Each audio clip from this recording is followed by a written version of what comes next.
My vagina is a shell, a round, pink, tender shell, opening and closing and closing and opening. My vagina is a flower, an eccentric tulip, the center acute and deep, the scent delicate, the petals gentle but sturdy.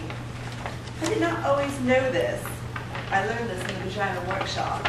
I learned this from a woman who runs the Vagina Workshop, a woman who believes in vaginas, who really sees vaginas, who helps other women see their own vaginas by seeing other women's vaginas. In the first session, the woman who runs the Vagina Workshop asked us to draw a picture of our own unique, beautiful, fabulous vagina. That's what she called it. She wanted to know that our own unique, beautiful, fabulous vagina looked like to us. One woman who was pregnant drew a big red mouth, screaming with coins spilling out. Another very skinny woman drew a very big serving plate with a kind of Devonshire pattern on it. I drew a huge black dot with little squiggly lines around it.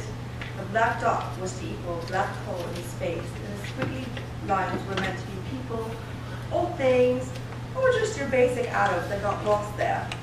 I'd always thought of my vagina as an anatomical vacuum, randomly sucking up particles and objects from the surrounding environment. I did not think of my vagina in practical or biological terms. I did not, for example, see it as something attached to me. In the workshop, we were asked to look at our vaginas with hand mirrors. Then after careful examination, we were to verbally report back to the group what we saw. I must tell you, up until this point, everything that I knew about my vagina was based on hearsay or invention. I had never really seen the thing. It had never occurred to me to look at it. My vagina existed to me on some abstract plane. It seemed so reductive and awkward looking at it like we were in the workshop on our shiny blue mats with our hand mirrors. It reminded me of how the early astronomers must have felt with their primitive telescopes. I found it quite unsettling at first, my vagina. Like the first time you see a fish cut open and you discover the other bloody complex world inside, right under the skin. It was so raw, so red, so fresh. And the thing that surprised me most was the layers. Layers inside layers, opening into more layers. My vagina amazed me. I couldn't speak when it came to my turn in the workshop. I was speechless. I had awakened to what the woman who ran the workshop called vaginal wonder. I just wanted to lay there on my mat, legs spread, examining my vagina forever. It was better than the Grand Canyon. Ancient and full of grace, it had the innocence and freshness of a proper English garden. It was funny, very funny. It made me laugh. You could hide and seek and open and close. Then, the woman who ran the workshop had asked how many women in the workshop had had orgasms. 2 women had tentatively raised their hands. I didn't raise my hands, but I had had orgasms. I didn't raise my hand because they were accidental orgasms. They happened to me. They happened in my dreams, and I would wake in splendor. They happened a lot in water, mostly in the bath, once in Cape Cod. They happened on horses, on bicycles, sometimes on the treadmill in the gym. I did not raise my hand because although I had had orgasms, I didn't know how to make one happen. I thought it was a mystical, magical thing. I didn't want to interfere. It felt wrong getting involved. Contrived, manipulative. It felt Hollywood. The surprise would be gone, and the mystery. The problem, of course, was that the surprise had been gone for 2 years. I hadn't had a magical, accidental orgasm in a long time, and I was frantic. That's why I was in the Vagina Workshop. And then the moment had arrived that I both dreaded and longed for.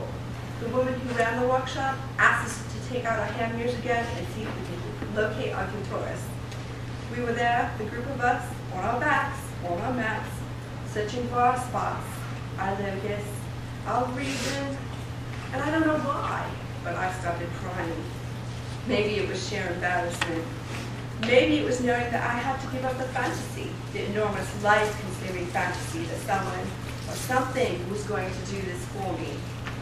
The fantasy that someone was coming to lead my life, to choose direction, to give me orgasms.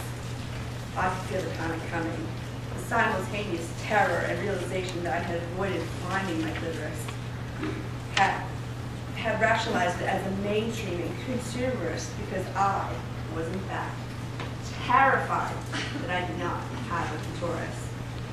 Terrified that I was one of those constitutionally incapable, one of those frigid, dead, shut down, dry, apricot tasting, bitter. Oh my God. I lay there with my mirror looking for my spot, reaching with my fingers, and all I could think about was that time when I was 10 and I lost my gold ring with the animals in the lake. How I kept diving over and over to the bottom of the lake, running my hands over stones and fish and bottle caps and slimy stuff too, but never my ring. The panic I felt, I knew I would be punished. The woman who ran the workshop saw my intense scrambling, sweating, and heavy breathing. She came over. I told her, "It's gone! It's gone! I lost my clitoris! I shouldn't have wanted swimming!" The woman who ran the workshop laughed. She calmly stroked my forehead. She told me my clitoris was not something I could lose. It was me, she said, the essence of me. It was both the doorbell to my house and the house itself. I didn't have to find it.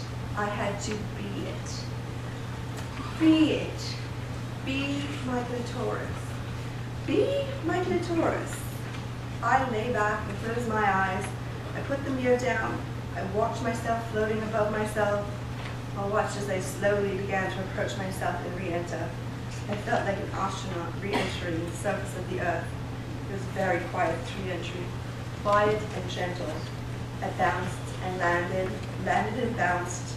I came into my own muscles and blood and cells, and I slid into my vagina. It was suddenly easy, and I fit. I was all warm and pulsing and ready and young and alive, and then, without looking, with my eyes still closed, I put my finger on what suddenly had become me. There was a little quivering at first, which urged me to stay. Then the quivering became a quake, an eruption, the layers dividing and subdividing. The quaking broke into an ancient horizon of light and silence, which opened to a plane of music and colors and innocence and longing. And I felt connection, calling connection as I lay there, thrashing about on my little blue mat. My vagina is a shell, a tulip, a destiny. I am arriving as I am needing to leave. My vagina, me.